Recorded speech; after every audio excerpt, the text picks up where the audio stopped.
भक्ति के लक्षण, ज्ञानी के लक्षण, देवी देवताओं के लक्षण, दैवी संपदा के लक्षण सब मैंने पढ़ा नहीं, याद कर लिया, लेकिन सब में एक ही बात मिली, बार बार वही बात, बार बार वही बात। बस श्लोक का रूप बदला हुआ है, कविता बदली हुई, बाकी बात वही है। श्री कृष्ण कहते हैं बीत राग भय क्रोधा स्थित धीमनु उच्चते। जो राग भय क्रोध जिसका बीत गया वो स्थित प्रज्ञ हो गया।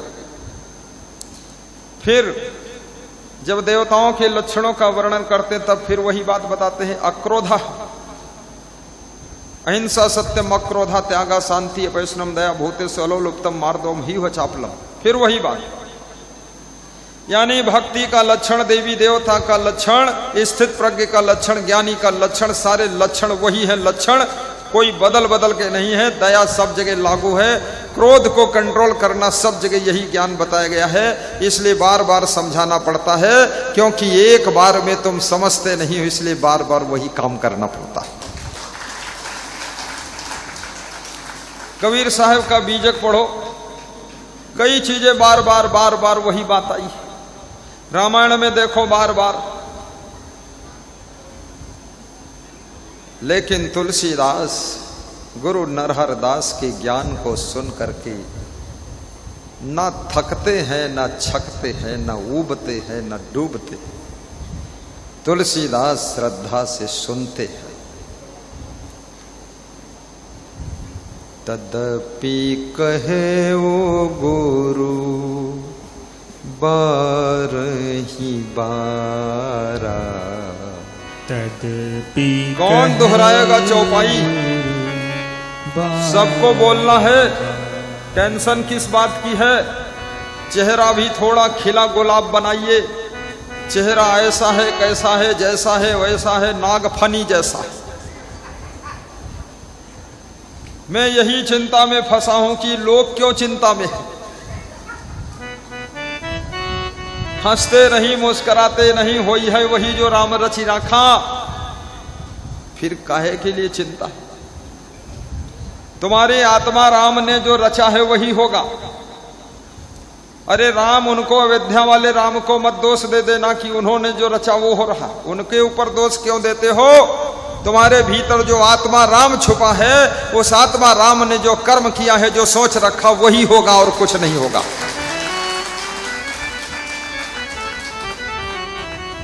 जब ये चौपाई गाई जाती है कि होई है वही जो राम रचि राखा, तो भगवान राम के ऊपर लोग निशाना लगा देते हैं, जो वही करेंगे वही होगा। अरे वो नहीं। जब लक्ष्मण से निषाद राज ने कहा था कि आपके माता पिता बहुत कठोर हैं, आप जैसे कोमल बालकों को वनवास दे करके बहुत दुख दिया। लक्ष्मण बहुत ज्ञानी भी थे। ये मत सोचना लक्ष्मण क्रोधी थे, क्रोधी नहीं थे, लेकिन भगवान की सुरक्षा में रहते थे। भगवान को कोई सताने आए तो थोड़ा ठोकना तो पड़ेगा ही। अब क्रोधी कहो चाहे विरोधी कहो, लक्ष्मण ज्ञानी थे।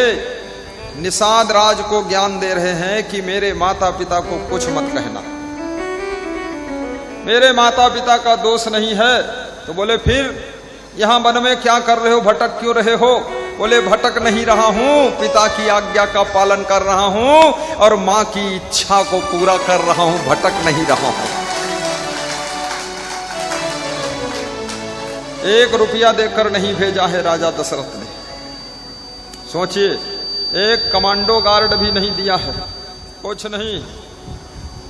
लेकिन अयोध्या छोड़ते ही निषाद राज उनके कमांडो बन जाते।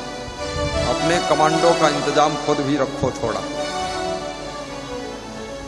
केवट उनका भक्त बन जाता है। भरद्वाज ऋषि उनके गुरु बन जाते हैं ज्ञान देने के लिए। आश्रय देने के लिए वाल्मीकि ऋषि के चरणों में राम पहुंच जाते हैं और वाल्मीकि कहते हैं कामदगिरी पहाड़ पर जाकर कुटिया बनाइए। लक्ष्मण ने क्या समझाया है, वही बात कबीर साहब भी समझाएंगे। कहू न को सुख दुख कर दाता, काहू न को सुख दुख करता, निजे कृत कर्म भोग सब घ्राता, निजे कृत कर्म भोग सब घ्राता। लक्ष्मण कहते हैं कोई किसी को सुख दुख नहीं देता, सब निज कर्मों का फल जीव भोगता है।